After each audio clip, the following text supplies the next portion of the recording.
আচ্ছা, তো একটা ঘটনা ঘটে গেছে, তো এটা একটা ঝামেলা, মানে কত রকম জিনিস ঘটে। দেখুন, এত রকম সমস্যা হয়। তো রোলার কোস্টার রাইডের মতো লাগছে আমার, খালি একটাই চিন্তা, কেউ না এখানে ফোন করে দেয়।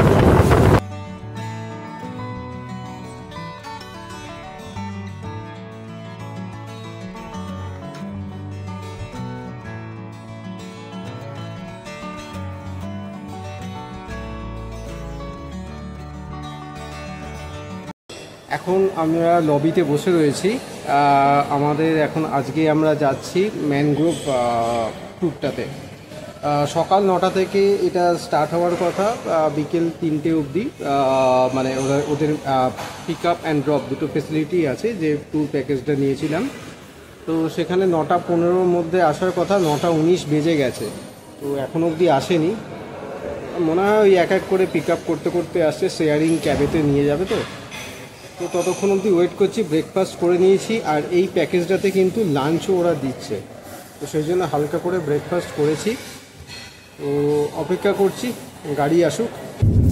আচ্ছা, তো একটা ঘটনা ঘটে গেছে, সেটা হচ্ছে যে আমাদের এখানে পিক আপের টাইম ছিল সকালবেলা 9টা থেকে 9টা 15।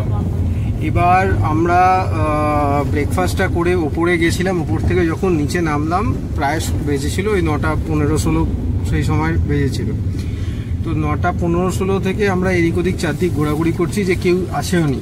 যখন ফোন করছি তখন আমি দেখলাম যে আমার নাম্বারে একটা ডিজিট ওরা ভুল লিখেছিল, সেটা আমি কালকে চেক করিনি, মানে খেয়াল করিনি যে একটা নাম্বার ভুল লিখেছিল। এবার ওদেরও একটা নাম্বার দিয়ে দিয়েছিল, সেই জন্য আমি সেই নাম্বারেতে ফোন করি।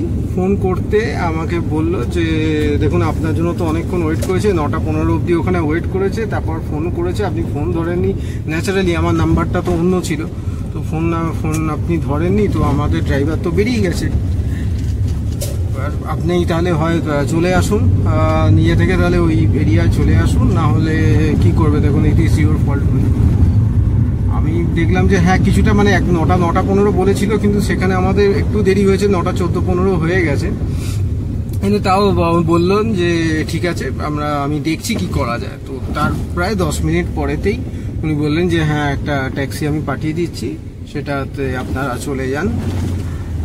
তো ওই ট্যাক্সি ড্রাইভারও সঙ্গে সঙ্গে আমাকে ফোন করলেন, এসে ট্যাক্সি করে এখন ওই পিক আপ পয়েন্ট যেটা আছে, মানে ওখান থেকে যেখান থেকে আগে স্টার্ট হবে ম্যানগ্রোভ, তো সেখানে আমরা যাচ্ছি। আমি ভেবেছিলাম হয়তো এটা রিশিডিউল করতে হবে, আজকে আর হবে না, কালকে হয়তো করতে হবে বা রিশিডিউল, তো সেটা হচ্ছে না, আজকেই হয়ে যাচ্ছে। তো এটা একটা ঝামেলা, মানে কত রকম জিনিস ঘটে।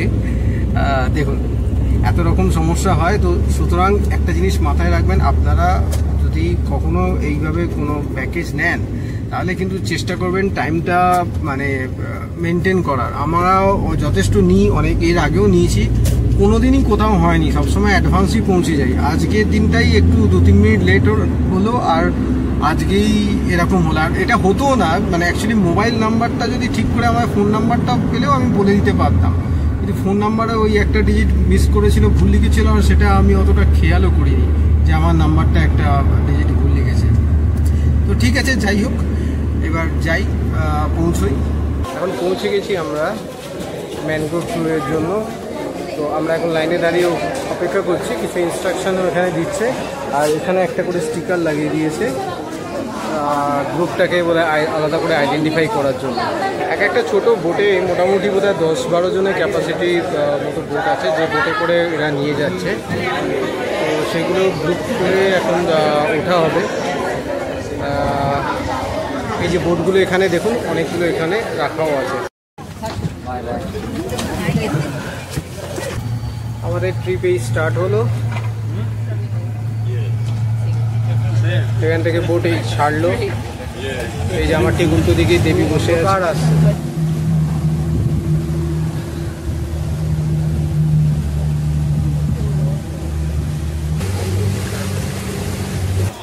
এইবার আমরা ওশেনের দিকে যাচ্ছি, তো সেই জন্য আমাদের সবাইকে লাইফ জ্যাকেটও পরে নিতে বললেন। আমরা লাইফ জ্যাকেটগুলো সব পরে নিলাম। ঢেউ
এটা প্রথম স্টপ আমাদের, এখানেতে ফিশ ফিডিং এর জন্য স্টপটা দেওয়া হয়েছে। এই স্টপেজে সবাই এখন ফিশ ফিডিং করাচ্ছে, মানে পাউরুটি দেখছি টুকরো টুকরো সব পাউরুটি নিয়ে এসে পাউরুটি এখানে দিয়ে দিচ্ছে, মাছেরা খেতে আসছে। এই যে দেখুন এই কত রকম রঙিন মাছ দেখুন।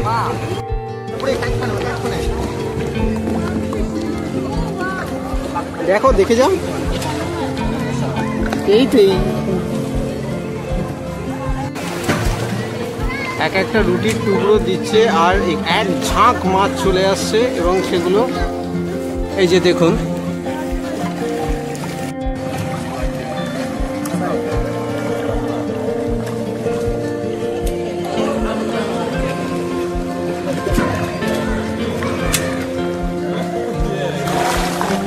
এদের গতি প্রচন্ড, এরা এক নিমেষে আসছে এবং এক নিমেষে চলে যাচ্ছে।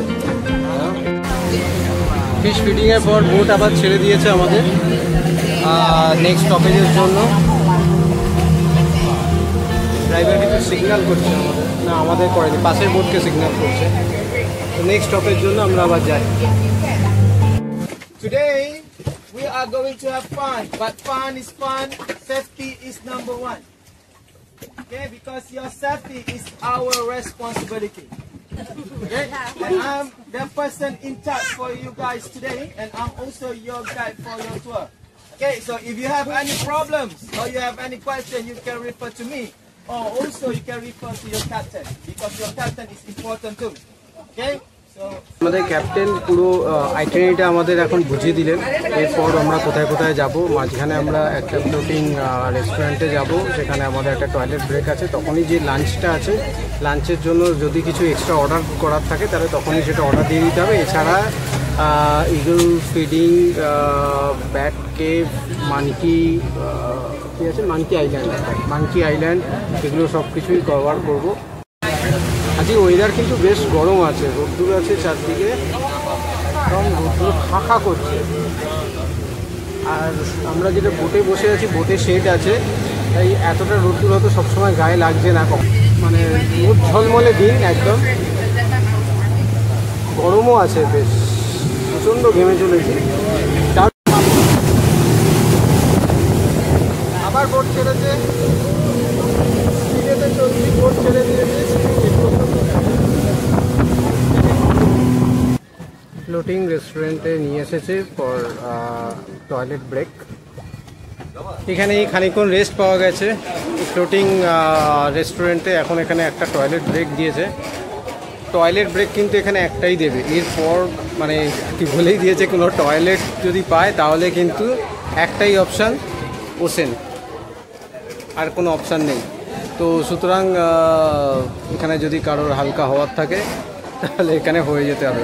আর আরেকটা কথা হচ্ছে, যদি এখানে কারোর যদি মানে আমাদের যে লাঞ্চটা আছে, লাঞ্চটাতে চিকেন অ্যান্ড রাইস আছে, তো এটা ছাড়া যদি কেউ ফিশ বা সি ফুডের যদি আরও কিছু আইটেম খেতে হয় তাহলে সেটা কিন্তু এখনই অর্ডার দিতে হবে। খেতে বসে তখন অর্ডার দিলে হবে না, কারণ এরা এখন প্রিপারেশনটা করে রাখবে। তারপর আমরা যখন লাঞ্চ করতে এখানেই আসবো তখন সেটা আবার আমাদের মানে পাওয়া যাবে। তো আমরা যদিও অর্ডার দিচ্ছি না, কারণ সি ফুড এখান থেকে খাওয়ার খুব একটা ইচ্ছে নেই। সি ফুড টেস্ট করার জন্য আমাদের নিজেদের জায়গাগুলো অনেক আছে, আমরা সেখানে যথেষ্ট খাই, এখানে আলাদা করে আমরা নিচ্ছি না। এখন ব্রেকটা আছে, ব্রেক এখন লম্বা, টয়লেটের জন্য দেখছি লম্বা লাইন আছে, কতক্ষণ হয় দেখা যাক। তারপর এরপর বোধহয় আমাদের নিয়ে যাবে কোথায়, হ্যাঁ এরপর কিছু পরপর আছে ইগল ফিডিং আছে, একটা মাংকি কেভ, ব্যাট কেভ, এগুলো সবই আছে পরপর। যেমন নিয়ে যাবে তেমন আমি আপনাদের দেখাচ্ছি ওয়ান বাই ওয়ান, একটার পর একটা। আর হ্যাঁ, আরেকটা ইম্পর্টেন্ট ইনফরমেশান দিয়ে রাখি, পার পারসন আমাদের এই প্যাকেজটা লেগেছে 100 মালয়েশিয়ার রিঙ্গিট। তো 100 মালয়েশিয়ার রিঙ্গিট করে 200 বলছিল, তো সেটা ডিসকাউন্টেড করে আমাদের 180 মানে টোটাল নিয়েছে, 90 করে নিয়েছে। একটু কিন্তু বার্গেনিং করতে হয়, যদি একটু বার্গেনিং করতে পারেন তাহলে দেখবেন একটু 10-15 রিঙ্গিত একটু কম হয়তো হয়ে যায়। তবে অ্যাভারেজ মোটামুটি আরও দু একজনের থেকে জেনেছিলাম ওই 100 রিঙ্গিট করেই এই পার হেড চার্জ আছে। এটা যে কোনো গ্রুপ ট্যুর করতে গেলেই এই এক্সপিরিয়েন্সটা কিন্তু আমাদের সবসময় হয়। কিছু মানুষের জন্য সবসময় ওয়েট করে থাকতে হয়, তারা কখন আসবে শেষ অবধি তার জন্য। যতই তুমি আগে থেকে মানে গাড়ি হোক, ফেরি হোক, যাই হোক না কেন, উঠে বসো, সবসময় অপেক্ষা করে থাকতেই হবে। এটাই হচ্ছে গ্রুপ ট্যুরের কন। ওয়াচ একটা কোনো পয়েন্ট আছে যেখানে মালয়েশিয়ার যে ইগল, যার জন্য মালয়েশিয়ার ল্যাংকাউই যে ইগলের জন্য হচ্ছে ফেমাস, সেই ইগল ওখানে অনেক দেখতে পাওয়া যায় একসাথে। তো বলতে বলতে স্পিড বাড়িয়ে দিয়েছে, এদিকটা ঘুরে বসি আর একটু সুবিধে হয় কথা বলার জন্য। আপনারা দেখতে থাকুন। সব কিছু আসলে ম্যানগ্রোভ।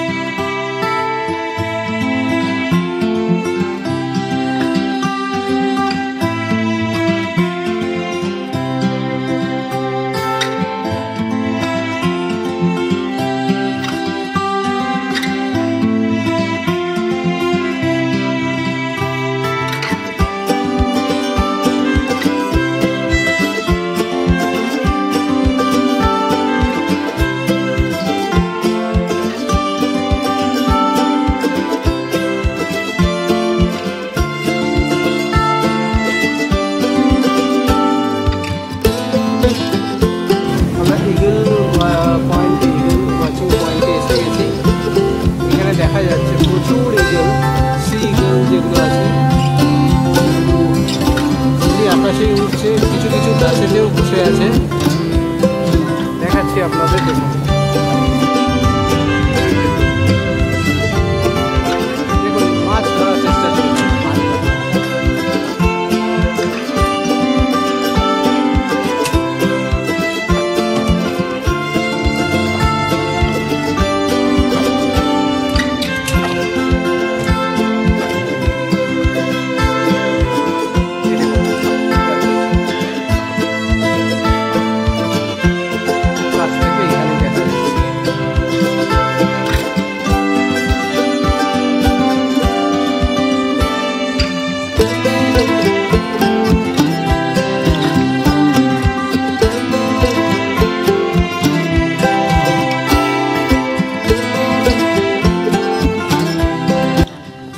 এদের মূলত প্রধান খাবারটাই হচ্ছে স্নেক। তো স্নেক আর ফিশ, এই দুটোই হচ্ছে এদের খাবার। তো এবার আমাদের নিয়ে যাচ্ছে মাংকি রিভারের কাছে। তার আগে সতর্কতামূলক কিছু জিনিস আমাদেরকে বলে দেওয়া হলো যে মাংকির ওখানে যেন খাবার যেন না দেওয়া হয়। প্লাস একটা কথা হচ্ছে প্লাস্টিকের আওয়াজে মাংকিরা খুব কিন্তু সেন্সিটিভ, মানে ওরা কিন্তু প্লাস্টিকের আওয়াজ শুনলেই জানে যে খাবার আছে, বোটের ওপর ঝাঁপিয়ে পড়ে, কখনো কখনো বোটের ওপর ঝাঁপিয়ে পড়ে খাবার নিয়ে নেয়। তাই প্লাস্টিকের আওয়াজ কিছু করতে বারণ করেছে। এখনও কিছু ইগল দেখতে পাওয়া যাচ্ছে।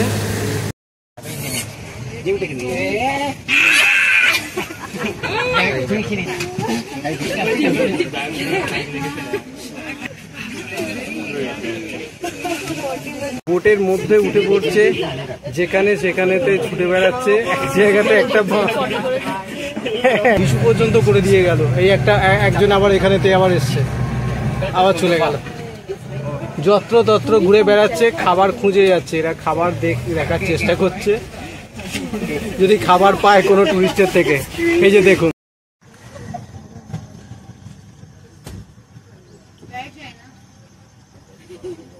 দেখুন হাত খুলে খাবার নেওয়ার চেষ্টা করছে।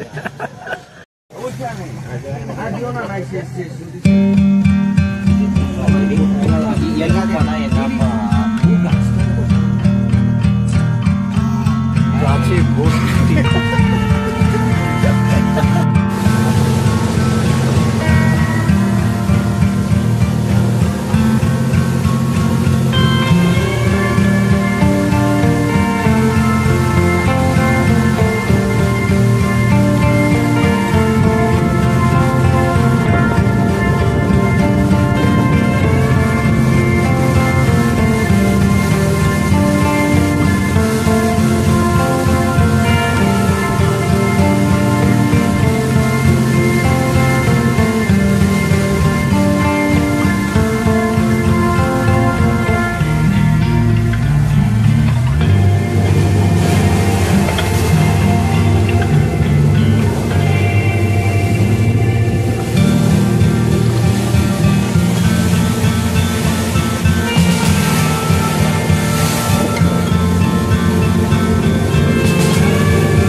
Crocodile cave. জলের লেভেলটা, সি লেভেলটা অনেক বেশি থাকার জন্য এখানে এখন আমরা ঢুকতে পারলাম না। জলের লেভেল যদি কম থাকতো তাহলে ভেতরে দেখি ঢোকা যেত, দেখা যেত। এখন আমাদের নিয়ে এসেছে ব্যাট কেভেতে। ব্যাট কেভ এখানে কিন্তু এন্ট্রি অ্যাডাল্টদের জন্য 2 রিঙ্গিট করে এন্ট্রান্স ফি আলাদা দিতে হবে, এটা প্যাকেজের মধ্যে ইনক্লুডিং নয়। তো এবার আমরা কিউয়ে যাই। এন্ট্রান্স ফি লেখা আছে এখানে 2 ringgit, no food allowed, I think specially for monkeys. So 2 ringgit নিয়ে এখানে এন্ট্রি করে গেছি। এখানে 1 রিঙ্গিট এক্সট্রা নিচ্ছে লাইটের জন্য, ভেতরে তো অন্ধকার থাকবে, যদি লাইটের দরকার লাগে তাহলে 1 রিঙ্গিট এক্সট্রা পেমেন্ট করতে হবে। আর একটা ইম্পর্টেন্ট জিনিস দেখুন আপনাদের দেখাচ্ছি, beware of monkeys, you have been warned, no responsible for injury or death। এখানকার মানকিগুলো বোধহয় সম্ভবত একটু অ্যাগ্রেসিভ হবে, তাই এখানে যদি মানে কারোর যদি ডেথ পর্যন্ত হয়ে যায় তার জন্য রেসপন্সিবল নয়। জানি না কি এমন কি ঘটতে পারে যে মানুষের ডেথ অবধি হয়ে যেতে পারে, ইনজুরি তো অবশ্য হতেই পারে। এখানে কিন্তু মাথা বাঁচিয়ে যেতে হবে। এই জায়গাটা অন্তত শুরুর এন্ট্রান্সের যে জায়গাটা দেখছি, এই জায়গাটা কিন্তু বেশ এইরকম আছে। বাবা,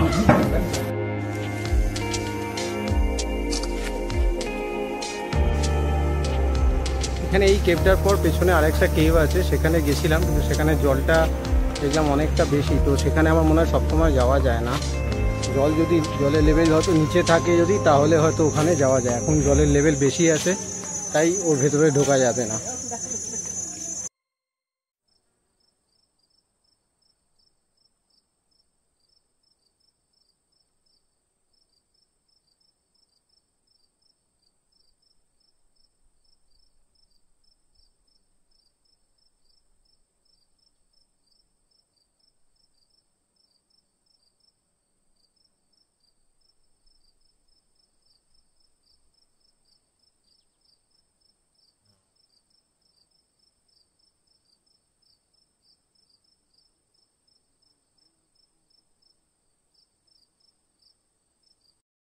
একটু আগেও যেটা বলছিলাম, আবার এই ব্যাট কেভ থেকে বেরোনোর সময় 2 জন মানুষের জন্য আবার গোটা বোট আমরা সবাই বসে আছি। তারা লাস্ট শেষের দিকে গেছে ছবি তুলতে, কিন্তু এখনো অবধি তাদের তাতে এখনো অবধি তারা এসে পৌঁছয়নি, না আসা অবধি বোটও ছাড়ছে না। Masuk dalam boleh? Tak ke dalam. And you can you please help me put inside? Yeah, that's great. Okay, thank you. তো ফাইনালি শেষ অবধি এলো, প্রায় 10-15 মিনিট ওয়েট করার পর এখন বোটটা ছাড়লো। Because we are going to use the sea. So আচ্ছা, এবার সমুদ্রে আবার নিয়ে যাচ্ছে, তাই লাইফ জ্যাকেট পরে নেওয়া ম্যান্ডেটরি এখানে, সেটাই ইনস্ট্রাকশন দিয়ে দিচ্ছে।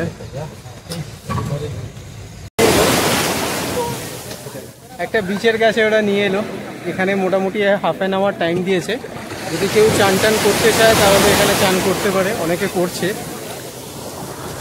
এই যে দেখুন, এই হলো বিচটা, সমুদ্রের ঢেউ আসছে, কিন্তু আমার এখানে চান করার কোনো রকম ইচ্ছে নেই। আমরা সেই মতো রেডিও হয়ে আসি না, তাছাড়া এখানকার জল দেখে খুব একটা চান করার ইচ্ছেও আসছে না। তবে জলটা বেশ গরম আছে, ঠান্ডা জল নয়।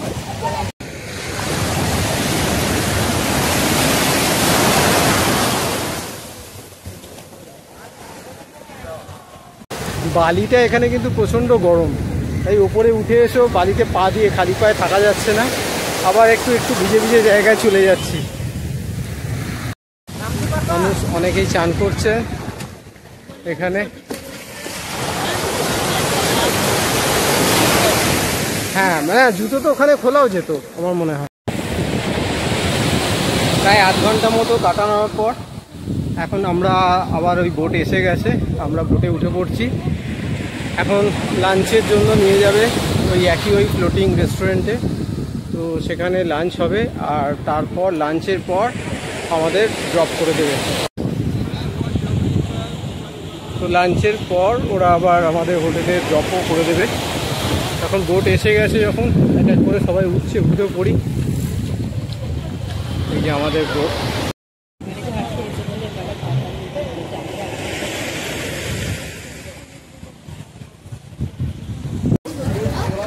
এখন আমরা লাঞ্চের জায়গায় চলে এসেছি। তো লাঞ্চের এখানে একটা সিস্টেম হচ্ছে, যেখানে যে হোটেল থেকে এসেছে খাবার টেবিলে সেই হোটেলের নাম দেওয়া আছে। তো আপনাকে সেই হোটেলের নামটা সার্চ করে সেখানে বসে পড়তে হবে। আমরা যেমন মালিবেস্ট হোটেল থেকে এসেছি, তো সেখান থেকে মালিবেস্ট রিসর্ট থেকে, তো আমার টেবিলে তো ওখানে মালিবেস্ট বলে লেখা আছে 2%। তো আমরা ওখানে গিয়েই আমরা লাঞ্চটা করব।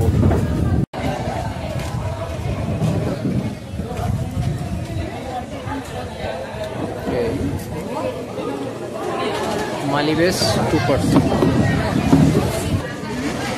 এই যে এখানে রাইস, চিকেন অ্যান্ড একটা সফট ড্রিঙ্ক।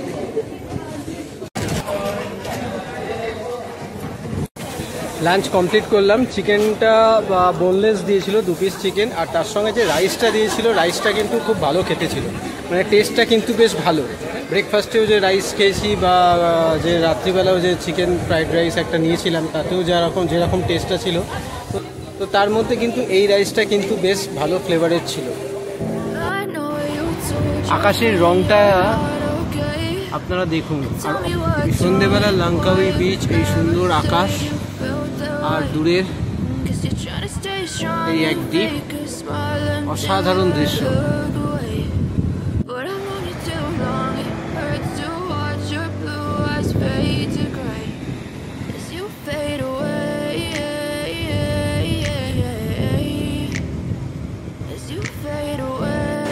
তো ম্যানগ্রোভ ট্যুরটা কমপ্লিট করে 3:30 নাগাদ করে আমাদেরকে গাড়িতে ছেড়ে দিয়ে গেল, মানে যেমন কথা ছিল যে pick up and drop facility ছিল। তো তারপর আমরা চান টান করে একটু ফ্রেশ হয়ে আমাদের রিসর্টের ঠিক সামনেই সি বিচ, সেখানে এসে বসে আছি। আর দিনটা মোটামুটি এইভাবেই আজকের দিনটা কেটে গেল। এরপর রাতে খাবার খেয়ে রেস্ট নেব পুরো। কালকের দিনটাতেও খুব একটা কিছু অ্যাক্টিভিটিস নেই, বা সেকেন্ড হাফে সারাদিন একটু এই বিচের কাছেই থাকবো। আর বিকেলের দিকটা সম্ভবত ওই মাহা টাওয়ার বলে একটা এখানে পয়েন্ট আছে, তো সেই মাহা টাওয়ারে যাব, সেখানে গিয়ে কালকের দিনটাও আমরা স্পেন্ড করব। তো ভিডিওটা এখানেই আজকে শেষ করছি। আশা করছি ভিডিওগুলো আপনাদের ভালো লাগছে। এখানে মালয়েশিয়া লাঙ্কাউই সিরিজে আমি একের পর এক ভিডিও দিয়ে যাচ্ছি। ভিডিওতে যদি আপনাদের কোনো কিছু বিশেষ কোনো পয়েন্ট নিয়ে কোনো বক্তব্য থাকে, দয়া করে কমেন্ট করে জানাবেন। আর যদি আপনাদের কোনো এক্সপিরিয়েন্স থাকে বা কোনো এক্সট্রা যদি কোনো কোয়েশ্চেন থাকে, আমি কিন্তু চেষ্টা করব প্রত্যেকটা কমেন্টের উত্তর দেওয়ার। যদি কোনো আপনাদের ইনফরমেশান এক্সট্রা জানার থাকে কোনো খরচ ব্যাপারে, কোনো কিছু অ্যাক্টিভিটিস নিয়ে, তাহলে অবশ্যই সেটা প্রশ্ন করুন। যে কোনো ল্যাঙ্গুয়েজে করুন, হিন্দি, বেঙ্গলি, ইংলিশ, যে কোনো ল্যাঙ্গুয়েজে করুন, আমি আপনাদেরকে উত্তর দেব। তো দেখা হচ্ছে পরের ভিডিওতে। ততক্ষণ সুস্থ থাকুন, ভালো থাকুন এবং অনেক অনেক এনজয় করুন। নমস্কার।